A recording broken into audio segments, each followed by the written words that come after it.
MP board के हमारे class 12 के सभी विद्यार्थियों, लीजिए फिजिक्स का आज अपन क्वेश्चन पेपर देखने वाले हैं। ठीक है, ये क्वेश्चन पेपर ऐसा पेपर है आपको आराम से 60-65 नंबर कवर कराएगा। अन्योन्य प्रेरण का गुणांक का विमीय सूत्र क्या है? तो यहाँ पर बा ऑप्शन राइट रहेगा। अंडरवुड एलसी का जो मात्रक है हेनरी है, फेराड है, एम्पियर है, सेकेंड है, तो सेकेंड आंसर रहने वाला है। कोहरे का संकेत के रूप में उपयोग की जाने वाली तरंगे है तो अवरक्त तरंगे हैं। ट्रांसफार्मर किस सिद्धांत पर आधारित है? तो अन्योन्य प्रेरण पर। शुद्ध जल के लिए निरपेक्ष अपवर्तनांक का मान है 1.33। एक तार का विशिष्ट प्रतिरोध निर्भर करता है तो पदार्थ पर। यहाँ पर हम आगे बात करें तो देख सकते हैं आप, इंग्लिश मीडियम वाले बच्चों के लिए है ये, यहाँ से आप, ठीक है। चलिए तो आगे बढ़ते हैं। परमाणु का जो आकार होता है, परमाणु का आकार जो होता है वो लगभग कैसा होता है? तो 10⁻⁻10 मीटर होता है। टेस्ला का मात्रक, टेस्ला रिक्तिस्थान का मात्रक है। अब जो टेस्ला है ना वो चुंबकीय क्षेत्र का मात्रक है। किसका मात्रक है? चुंबकीय क्षेत्र का। ये उल्टा आ जाता कभी कभी, ठीक है। टेस्ला किसका मात्रक है? चुंबकीय क्षेत्र का मात्रक क्या है? तो टेस्ला, उल्टा कर दो। पार्थिव दूरदर्शी में वस्तु का जो प्रतिबिंब है वो हमेशा किस तरीके से बनता है? सीधा और आभासी। सीधा और आभासी।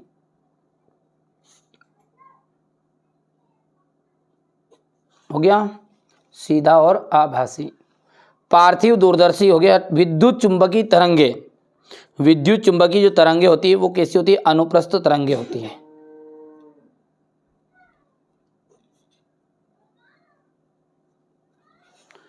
विद्युत क्षेत्र रिक्तिस्थान एक है। विद्युत क्षेत्र आपका रिक्तिस्थान एक राशि है तो सदिश राशि है। परिवर्तनशील विद्युत क्षेत्र धारा उत्पन्न करता है तो कौन से धारा? विद्युत धारा।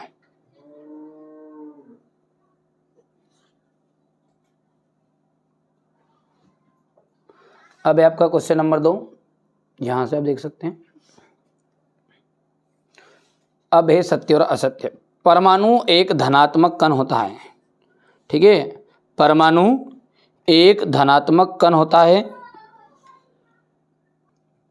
तो यहाँ पर देख सकते हैं ये आपका असत्य रहने वाला है। क्यों रहेगा असत्य? उसका कारण ये है कि धनात्मक और ऋणात्मक दोनों की संख्या इसमें बराबर होती है, इसलिए हम कह सकते हैं इसको उदासीन। कौन सा कण है ये? उदासीन कण है। वोल्ट मीटर विद्युत मापी विभव मापी से अधिक श्रेष्ठ है तो वोल्ट मीटर जो है, ठीक है, वोल्ट मीटर विद्युत विभव मापी से अधिक श्रेष्ठ नहीं, तो ये बात हो जाएगा आपका असत्य।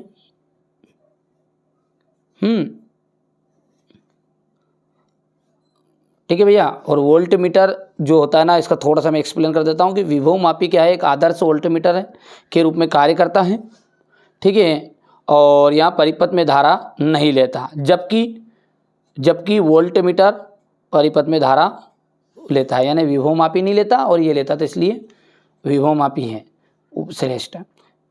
और यहाँ पर देख सकते हैं गुहा के भीतर विद्युत क्षेत्र सदैव शून्य होता है, तो ये सत्य बात है। केवल न्यूट्रॉन ही न्यूक्लियन होते हैं, कहते हैं, मतलब, तो असत्य बात है, ठीक है। और अगला है चुंबकीय बल रेखाएं एक दूसरे को नहीं काटती, तो बिल्कुल सत्य बात है, क्योंकि दो चुंबकीय क्षेत्र बल रेखाएं एक दूसरे को काटेगी तो वो दो दिशाओं को प्रदर्शित करेगी, क्योंकि संभव नहीं है।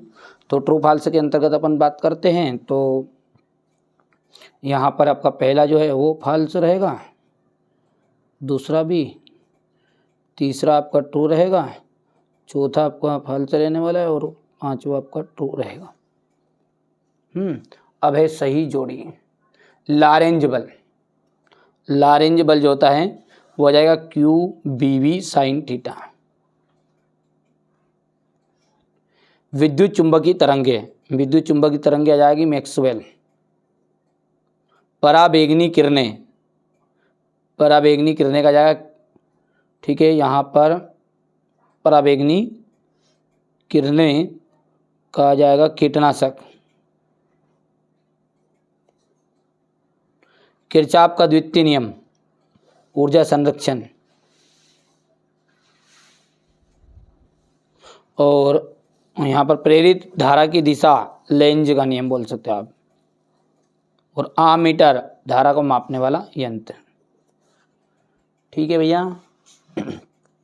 अब आगे बढ़ते हैं और देखते हैं सही जोड़ी दिखती, मतलब वो पहले यहाँ पर आपका पहला हो गया ये, दूसरे के अंतर्गत आपका मैक्सवेल हो जाएगा, तीसरे के अंतर्गत आपका यहाँ पर ये आपका फोर्थ नंबर हो गया, लेंज आपका पाइप, ठीक, और ये तीसरा हो गया।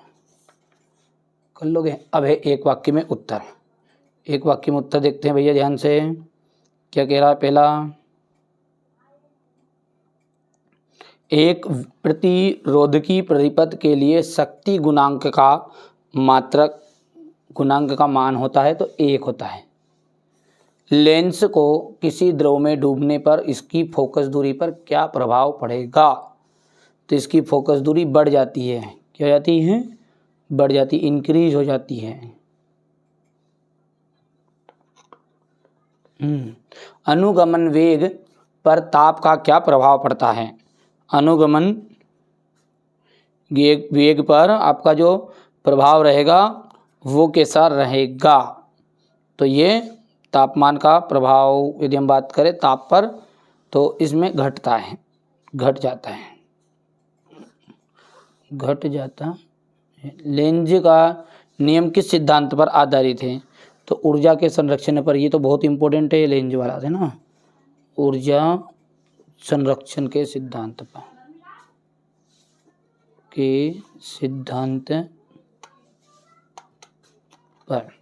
एक पूर्ण चक्र में एसी स्रोत संधारित्र की कितनी औसत शक्ति की आपूर्ति करता है? तो कितनी औसत शक्ति की आपूर्ति करेगा ये? तो 0 की।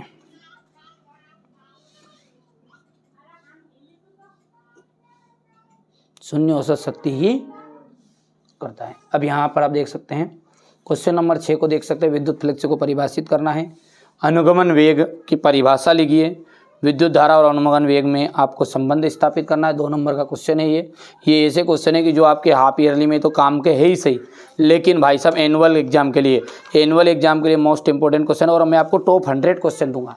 कोई 10 क्वेश्चन से आपका 12th में कुछ काम होने वाला नहीं है। अब इसकी PDF यदि आप चाहते हैं तो आपको डिस्क्रिप्शन में लिंक दी गई है, वहाँ से अपना प्ले स्टोर पर अभी थोड़े दिन में एप्लीकेशन आ जाएगी। डिस्क्रिप्शन में जो लिंक है उससे आप अभी हाल फिलहाल के लिए अपना ऐप इंस्टॉल कर लेना। ठीक है, उसी पर आपको टॉप 100 क्वेश्चन भी प्रोवाइड करा दूंगा, सॉल्यूशन प्रोवाइड हो जाएगा, सब कुछ वहीं पे मिलने वाला है। बस एक छोटा सा आपको काम करना है, इंस्टॉल कर लेना और दोस्तों के साथ शेयर कर देना कि ये एप्लीकेशन है, इसको आप इंस्टॉल करके रख लो। ठीक है, तो और पूरा सॉल्यूशन इसमें फ्री मिलने वाला है आपको अभी। ठीक है, क्वेश्चन नंबर 9 है। क्वेश्चन नंबर 10 है, पूर्ण आंतरिक परावर्तन के लिए आवश्यक शर्तें हैं। इसमें 9th से लेकर 12th तक का पूरा A to Z एप्लीकेशन के अंदर सॉल्यूशन मिलेगा। आपका कोई भाई बहन है 9th में, 10th में है, 11th में है, जरूर विशेष रूप से आप उसको इस एप्लीकेशन के साथ जोड़ दीजिएगा, है ना। तो ये यहाँ से हो गया है क्वेश्चन नंबर 12। 2 लंबी परिनलिकाओं के मध्य अन्योन्य प्रेरकत्व किसी चालक की धारिता। Question number 14-15। क्वेश्चन नंबर 15 के बाद में ये क्वेश्चन नंबर आपका 16। Question number 17। क्वेश्चन नंबर 18 हो गया। क्वेश्चन नंबर 18 के बाद में क्वेश्चन नंबर 19 ट्रांसफार्मर, ये इसका अथवा रहेगा। और रहा बात क्वेश्चन नंबर 20 की, तो ये क्वेश्चन नंबर 20 हो गया। तो ये मैंने आप